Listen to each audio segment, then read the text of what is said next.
Assalamualaikum warahmatullahi wabarakatuh. Kami dari kelompok 2 kelas 12I1 akan menyampaikan materi bab 7 yaitu tentang menghindari akhlak tercela. Bab 7. Menghindari akhlak tercela. Akhlak tercela adalah perilaku yang sangat merugikan diri sendiri dan sangat merugikan orang lain. Akhlak tercela yang akan dibahas pada bab ini adalah fitnah, namimah, dan ghibah. Yang pertama adalah fitnah. Pengertian fitnah dalam bahasa Arab banyak macamnya. Di antaranya yaitu fitnah sebagai ujian. Sebagaimana dalam Al-Quran, wa nablukum bisyar'i wa khairi fitnata. Kami menguji kamu dengan kebaikan dan keburukan sebagai cobaan. Sedangkan dalam KBBI, fitnah diartikan sebagai perilaku yang menjelekkan orang lain. Dalam pandangan Yusuf Al-Qaradawi, fitnah diartikan sebagai perilaku yang sangat menyiksa umat Islam dan menyusupkan keyakinan yang sesat. Selanjutnya adalah motivasi berbuat fitnah. Yang pertama, mencari harta yang dijadikan sebagai melakukan fitnah agar mendapat imbalan uang, yang artinya harta duniawi. Yang kedua, menjerumuskan orang ke dalam neraka. Dan yang ketiga adalah mencari jabatan yang tinggi atau kedudukan yang tinggi di dalam lembaga-lembaga atau instansi atau tempat-tempat lainnya. Yang terakhir, menghindari perilaku fitnah. Yang pertama, dengan mengkaji dan mempelajari Al-Quran. Dari sana kita bakalan tahu apa itu fitnah, apa penyebab jika kita melakukan fitnah, dan apa siksa yang akan diturunkan oleh Allah jika kita berbuat fitnah. Yang selanjutnya kita harus meningkatkan keimanan. Dan yang ketiga, terakhir, kita harus meminta dan berdoa kepada Allah agar terhindar dari hal yang membahayakan diri. Yang berarti membahayakan diri di sini adalah perilaku fitnah. Kita harus berdoa kepada Allah supaya kita dihindari dari kebahilan, berlindung dari sifat pengecut, berlindung dari kepikunan, dan berlindung kepada Allah dari fitnah dunia dan siksa kubur. Sesuai dengan hadis Rasulullah pada hadis riwayat Bukhari, At-Tirmizi, An-Nasa'i, dan Ahmad. Bismillahirrahmanirrahim. Pengertian namimah. Namimah atau yang kita kenal dengan mengadu domba. Secara etimologi berarti suara pelan atau gerakan. Adapun secara terminologi adalah membuat perselisihan antara dua pihak yang ternyata sepaham atau sepemikiran. Adapun menurut Imam Al-Ghazali, namimah bersifat luas, yaitu mengungkapkan sesuatu yang seharusnya tidak diungkapkan, sehingga menimbulkan percekcokan antara pihak-pihak yang bersangkutan. Hukum dari namimah itu haram, karena sesuai dengan Al-Quran, Quran Surat Al-Humazah ayat 1. Bismillahirrahmanirrahim. Wailul likulli humazatil lumazah. Kecelakaanlah bagi setiap pengumpat lagi pencela. Nah, Rasulullah pun tidak menyukai sifat mengadu domba. Dalam hadisnya, la yadkhulul jannata namamun. Tidak akan masuk surga orang yang suka mengadu domba. Hadis riwayat Bukhari Muslim. Warahmatullahi taala wabarakatuh. Di sini saya akan mempresentasikan hal-hal yang diinginkan dari perbuatan mengadu domba. Yang pertama, menginginkan citra buruk melekat pada seseorang. Yang kedua, menginginkan citra baik di mata seseorang. Yang ketiga, memiliki hobi mengadu domba orang lain. Yang keempat, berlebihan di dalam pembicaraan atau kebatilan. Yang kelima, langkah-langkah mengantisipasi namimah. Yang pertama yang saya akan jelaskan, menginginkan citra buruk melekat pada seseorang. Rasulullah Shallallahu Alaihi Wasallam sangat membenci perbuatan mengadu domba dan pelakunya akan mendapatkan siksa. Tujuan seseorang melakukan perbuatan adu domba diantaranya karena si pengadu domba menginginkan seseorang memiliki citra negatif di tengah-tengah seseorang. Hal yang seharusnya ditutup-tutupi malah ia bukakan ke orang lain. Padahal agama juga memerintahkan untuk menutupi aib saudaranya. Yang kedua, menginginkan citra baik di mata seseorang. Orang yang mengadu domba terkadang menginginkan dirinya senantiasa baik di mata orang lain. Misalkan si A akrab dengan si pengadu domba, tapi si A memiliki musuh si B. Agar si pengadu domba memiliki keakraban dengan si A, maka seburuk apapun percakapan dengan si B akan ia beritahukan kepada si A. Yang ketiga, memiliki hobi mengadu domba. Di antaranya yaitu tujuan orang yang lingkungannya tidak ingin adanya kedamaian atau kerukunan, yang seperti si A bermusuhan dengan si B, lalu si B akan menceritakan keburukan si A, dan begitu juga si A akan menceritakan keburukan si B. Yang keempat, berlebih-lebihan di dalam pembicaraan atau kebatilan, yaitu dalam pembicaraan sesungguhnya ada dua hal yang memang boleh dibicarakan dan tidak boleh dibicarakan. Yang boleh dibicarakan yaitu yang bermanfaat dan yang berfaedah. Yang tidak boleh diceritakannya yaitu yang banyak gosipnya. Yang kelima, langkah-langkah mengantisipasi namimah dibagi menjadi 3. Yang pertama, tidak segera mempercayai gosip. Yang kedua, mencegah dan menasehati pembawa gosip. Dan yang ketiga, memiliki atas perundangan atau bersalah. Sekian presentasi dari saya dan akan dilanjutkan oleh rekan saya. Terima kasih. Bismillahirrahmanirrahim. Assalamualaikum warahmatullahi wabarakatuh. Perkenalkan, nama saya Ali Abdul Manan. Di sini saya akan menjelaskan tentang pengertian dari ghibah. Secara bahasa, ghibah berasal dari bahasa Arab dengan akar kata gabaha yang berarti tidak hadir atau sesuatu yang tertutup dari pandangan. Kata ghibah dalam bahasa Indonesia berarti mengunjing, yakni menyebutkan kata-kata keji atau meniru-niru suara atau perbuatan orang lain di belakang dirinya dengan tidak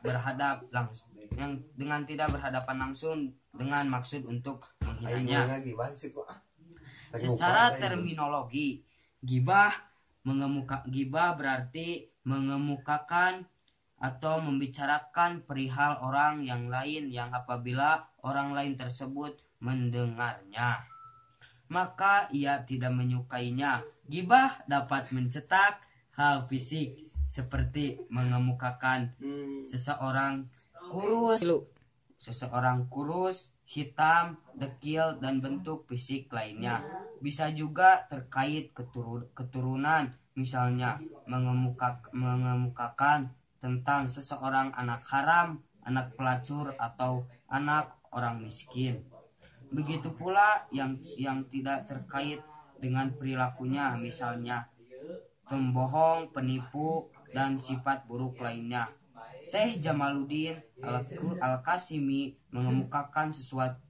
mengemukakan sesuatu dapat dikatakan ketika ia berupa mengungkapkan tentang seseorang yang bersifat mengejek orang. Oleh karena itu, ketika seseorang mengejek bukan dengan membicarakan tapi dengan isyarat dan tulisan juga dapat dikatakan ghibah. Jadi meskipun dalam bentuk isyarat ataupun tulisan, tetap itu dikatakan sebagai ghibah. Sekian dari saya. Wallahul muwaffiq ila aqwamit thoriq. Wassalamualaikum warahmatullahi wabarakatuh. Yang kelima, ya ayyuhal ladina amanu tadibu kasiron minad doni inna ba'don doni ismun wala tajasusu wala bagdukum ba'don ayuhibbu ahadukum ayyakulu lahum ahihi maitan pakarih tumu wattaqullaha innallaha tawwabur rahim. Hai orang-orang yang beriman, jauhilah kebanyakan purba sangka atau kecurigaan, karena sebagian dari purba sangka itu dosa. Dan janganlah mencari-cari keburukan orang dan janganlah menggunakan satu sama lain. Adakah seorang di antara kamu yang suka memakan daging saudaranya yang sudah mati? Maka tentulah kamu merasa jijik kepadanya. Dan bertakwalah kepada Allah, sesungguhnya Allah Maha Penerima Taubat lagi Maha Penyayang. Quran Surat Al-Hujurat ayat 49. Di dalam satu hadis yang diriwayatkan oleh Anas bin Malik diceritakan bahwa Rasulullah Shallallahu Alaihi Wasallam bersabda, "Ketika aku melakukan Mi'raj, aku berpasangan dengan suatu kaum yang memiliki kaku berbentuk tembaga, lalu mereka mengaruh wajah dan tangan mereka. Setelah itu, Rasulullah Shallallahu Alaihi Wasallam bertanya, siapa mereka, wahai Jibril? Jibril menjawab, mereka adalah orang-orang yang memakan daging manusia dan mereka menjatuhkan harga diri orang lain. Suatu saat Rasulullah SAW sedang berbincang-bincang dengan para sahabatnya. Saat itu pula tercium aroma tidak sedap. Para sahabat pun bertanya, gerangan aroma apakah itu? Rasulullah SAW bersabda, itu adalah bau busuk orang-orang yang berbuat ghibah. Bismillahirrahmanirrahim. Di sini saya akan melanjutkan materi bab ke-7, yaitu menghindari akhlak tercela. Materi ketiga, motivasi berbuat ghibah. Menurut Syekh Jamaluddin Al-Qasimi, mengemukakan hal-hal yang dapat membuat seseorang pada akhirnya berbuat ghibah ada 6 macam. Yang pertama, mengobati rasa sakit hati. Yang kedua, mengikuti teman. Yang ketiga, kesombongan dan kebanggaan. Keempat, iri hati. Kelima, bergurau. Dan keenam, menyindir atau mencaci. Yang pertama, mengobati rasa sakit hati. Biasanya, seseorang ketika sakit hati akibat perilaku orang lain, maka untuk mengobati rasa sakit hatinya itu, ia akan mengemukakan perbuatan-perbuatan buruk atau perbuatan-perbuatan buruk orang lain tersebut. Hal tersebut dilakukan karena ia akan merasa senang dan bahagia ketika sudah melakukan ghibah. Bisa kita lihat contohnya ketika ada pemilihan umum seperti Pilpres. Yang kedua, mengikuti teman. Ghibah juga dapat terjadi karena seseorang ikut-ikutan terhadap temannya. Biasanya ikut-ikutan ini terjadi karena apabila seseorang tidak mengikuti temannya untuk berghibah, maka dia dicap sebagai orang yang tidak setia kawan.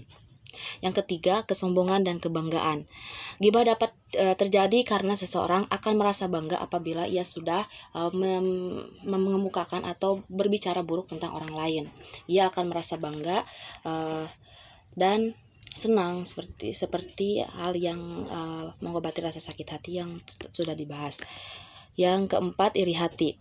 Iri hati biasanya juga terjadi ketika ada seseorang di masyarakat, di lingkungan masyarakat kita yang senantiasa dipuji, dicintai, dihormati, dan diagungkan oleh masyarakat. Di sini ia akan berusaha untuk mencari keburukan orang lain itu dan akan mengemukakan atau berbicara keburukan tentang orang tersebut supaya masyarakat tidak mencintainya dan juga tidak mempercayainya orang tersebut. Kelima, bergurau. Di media sosial atau di tayangan-tayangan televisi kita sering melihat orang-orang yang bergurau tetapi yang berniat bergurau tetapi menyakiti hati orang lain. Nah, dari situ kita harus dapat memilih dan memilah mana yang baik untuk diguraukan dan mana yang tidak baik. Yang terakhir, yang keenam, yaitu menyindir atau mencaci. Menyindir atau mencaci maki orang lain dengan tujuan menghina termasuk ke dalam perbuatan ghibah. Contohnya si A menghina fisik si B dan dibicarakan terhadap orang lain, dan itu juga termasuk ghibah. Contohnya seperti itu, contoh singkatnya. Dan bukan fisik saja, melainkan seperti keturunan, perilaku, perbuatan, dan ucapan seseorang. Mungkin itu sekilas dari pemaparan materi motivasi berbuat ghibah yang dikemukakan oleh Syekh Jamaluddin Al-Qasimi. Terima kasih. Assalamualaikum warahmatullahi wabarakatuh. Perkenalkan, nama saya Abdul Qohan Mubarak dari kelas 12 I1, ingin mempresentasikan tentang cara menghindari sikap ghibah. Yang pertama, kita harus mengetahui apa itu ghibah. Ghibah itu membicarakan aib orang lain. Nah, jika kita mengetahui apa arti ghibah, bagaimana hukumnya kita jika berghibah, nah, kita tidak akan melakukan ghibah. Cara menghindari sikap ghibah ada 3 macam. Yang pertama, kita harus mengetahui bahwa ghibah itu dibenci oleh Allah.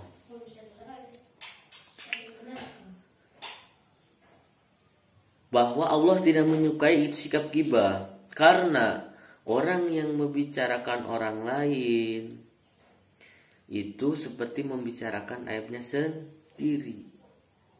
Maka Allah tidak suka pada orang yang selaku ghibah. Yang kedua, kita harus berusaha berintrospeksi diri. Dengan berintrospeksi diri, kita mengetahui sebelum kita membicarakan aib orang lain, maka timbul dalam hati kita, wah, itu seperti orang berlain sebuat itu, maka kita juga berbuat seperti itu. Nah, kita itu pentingnya introspeksi diri dalam hati. Dan jika kita membicarakan aib orang lain, maka kita juga membukakan aib sendiri, seperti hal itu. Dan hal yang kedua yaitu bahwa ghibah itu menghancurkan. Nah, menghancurkan orang lain juga menghancurkan diri kita sendiri. Jika kita membicarakan orang lain, maka aib orang lain terbuka dan juga halnya buka. Ada seperti ini. Ghibah yang terdesak tak dirasa, yaitu berburuk sangka. Berburuk sangka kepada orang lain dengan hal yang buruk dijelaskan di dalam Al-Quran. A'udzubillahi minasyaitonirrajim. Bismillahirrahmanirrahim. Ya ayyuhalladzina amanu jtanibu katsiran minadh-dhanni inna ba'dadh-dhanni ismun wa la tajassasu wa la yaghtabu ba'dukum ba'dan ولا يغتب بعضكم بعضا أن يحب أحدكم أن يأكل لحما أخيه ميتا فكرهتموه واتقوا الله إن الله التواب الرحيم. Nah, di dalam ayat Al-Quran itu dijelaskan bahwa orang yang berburuk sangka kepada orang lain, orang yang membicarakan orang lain, maka seperti halnya kita memakan bangkai tetangga kita sendiri, keluarga kita sendiri, akhi. Jika kita memangkai bangkai keluarga, maka dalam hati kita tidaklah jauh dalam hatinya dengki. Meskipun kita berbuat baik, dia berbuat baik, tapi dalam hati kita udah terasa ada rasa dengki, maka ya keluar adalah buruk lagi. Kapan benarnya kan benar gitu. Nah, dalam suatu hadis dijelaskan, jika kita ingin mengetahui sebagaimana kebaikan kita, sebagaimana diri kita, kita harus menyadari bagaimana jika kita menyikapi orang lain. Jika menyikapi kita dengan orang lain buruk, maka hati kita pun buruk. Jika menyikapi hati orang lain dengan baik, maka diri kita pun baik. Nah, mungkin cukup sekian dari saya. Allahumma fiqh ila wabittarik. Wassalamualaikum warahmatullahi wabarakatuh. Bismillahirrahmanirrahim. Ghibah yang diperbolehkan. Seperti yang kita ketahui bahwa ghibah adalah suatu perbuatan tercela dan kita dianjurkan untuk tidak melakukannya. Ternyata ada ghibah yang diperbolehkan. Di antaranya yang pertama, mengungkapkan kezaliman. Contoh kasusnya ada seseorang yang dianiaya. Nah, orang yang dianiaya tersebut ternyata boleh mengungkapkan kezaliman yang dilakukan oleh oleh si penganiaya. Yang kedua, meminta fatwa atau meminta pendapat. Contoh kasusnya, ada seorang istri yang ingin bertanya kepada ustadz ataupun alim ulama. Contoh dari pertanyaannya, Pak Ustadz, bagaimana bila suami saya tidak menafkahi saya selama ini? Nah, dalam konteks pertanyaan tersebut, si istri boleh mengungkapkan aib dari sang suami. Yang ketiga, memberikan peringatan kepada orang lain. Ada kalanya kita membutuhkan kesaksian orang lain demi kewaspadaan kita. Nah, dengan itu kita boleh bertanya kepada orang lain mengenai orang tersebut yang sedang kita kaitkan demi menjaga keamanan kita. Nah, yang keempat, nampak cacatnya. Contohnya, ada saya tahu namanya tapi saya tidak tahu fisiknya. Nah, saya boleh bertanya kepada orang-orang mengenai orang yang mengetahuinya mengenai orang tersebut. Nah, si yang diberikan pertanyaan boleh menjawab bahwa dia cacat. Contohnya, matanya buta, kakinya pincang, ataupun lainnya. Yang kelima, memiliki perilaku buruk yang sudah diketahui oleh orang luas. Contoh perilakunya, tidak menegur sapa dengan baik, mengungkapkan aib orang lain. Nah, ternyata hal itu sudah diketahui oleh banyak orang atau juga sudah menjadi konsumsi publik. Jadi itu diperbolehkan. Sekian dan terima kasih. Kami kelompok 2 mengucapkan mohon maaf bila ada kesalahan. Terima kasih atas perhatiannya. Kami Ain Sumini, Robi Irwansah, Risa Susliawati, Ali Abdul Manan, Hamdan, Rizka Ulandari, Abdul Qahar Mubarok, Ahmad Humaydi, dan Putri Mas Pupah pamit undur diri.